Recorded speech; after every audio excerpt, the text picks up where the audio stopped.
يا دوبا وكلمة نداء أما يرمى ولو يريو يا دوبا ومن العويسات كدول مدليه هراء سوق بقامة جيران داليردو وانا برنامج لغا هالضي عقبadaha guurka doodwadaagna looga yeeshay caqabadaha dhanka guurka ee dhalinyarada barnaamijkan oo bulshada Burco si weyn ugu dhagtaagayeen ayaa habeenkii xalay ka qabsoomay magaalada Burco waxaana soo qaban qaabiyay dhalinyaro isugu jirta aqoon-yahano iyo culimooyinka gobolka Togdheer Axmed Cabdiraxmaan Saalax oo kamid ah hirgeliyaasha barnaamijkan ayaa ugu horreyn ka warbixiyay barnaamijkan iyo waxa uu taagan yahay barnaamijkan laga qaybado waaweyn uu isugu jira waxaan jeclahay inaan isla fahanno marka koowaad inuu caawa tani tahay wajigii koowaad oo ah wacyigelin wajiga labaadna wuxuu noqon doonaa inaanu dhaqangelin u bedelno waxaad isweydiinaysaan wacyigelinta la gelay oo caawa in wax la isu sheego garanaya dhaqangelintu siday noqonaysaa kulli shakhsiyaadkayga isu tagay markaan caqabada dhalinyarada hortaagan aanu aragnay oo kulli caqabadii ay fara badan tahay caqabada lama oran karayo arrin maaliyadeed oo kaliya dhalinyarada hortaagan laakiin markaan komishineerka sameeynay wax badan baanu aragnay dadkana hadaad wareysato ilaahay yaabo ku keenaya waxa dadka ku kaysay markaan wareysana wax badan baan soo baxay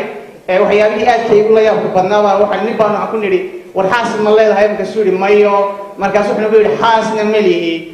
doobna ma lihi bal in cunug qaado waxaan ogama baahni wiliba guurka marka waxyaabihii la yaabka lahaa way ahayd qofkan labadii marxaladood hadaan dhinacna ahayn waa noocma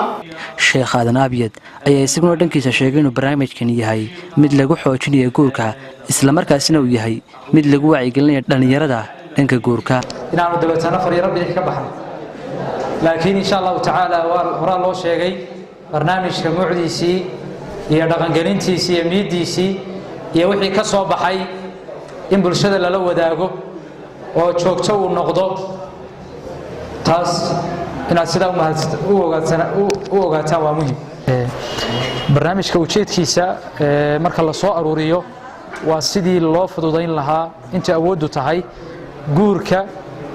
loona xallin lahaa oo meesha looga saari lahaa caqabadaha hortaagan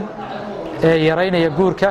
ama dibdhigaya dhalinyaradan oo sameeyay cilmi baaris ku saabsan caqabadaha guurka ayaa halkaasi ku soo bandhigay waxaan ku soo bandhigaynaa cilmi baaris la xiriidha carqaladda ka haysata dhalinyarta inay hore u guursadaan cilmi baarista waxaan ku eegnay tiro gaadhaysa 50 qof dhalinyarta ku nool gobolka Togdheer 25 hablood iyo 25 wiil waxaa nooga soo baxday xog dhammaystiran xogtaasi oo oranaysay in dhalinyarta Burco 50 maadaama aan carqalad ka hadlaynay dhalinyarta Burco 50% waxa ka hortaagan inay hore u guursadaan ay tahay dhaqaalaha halka ay jirto 37% dhalinyarta qayb kamid ah ay ka hortaagan yihiin waxa loo yaqaano inay ka lumid dooxu ama tiny foxing maxsuulka ka soo baxay cilmi baaristii aan sameynay waxyaabaha ugu waaweyn waxa kamid ah la soo taaban karayo in dhalinyarta Burco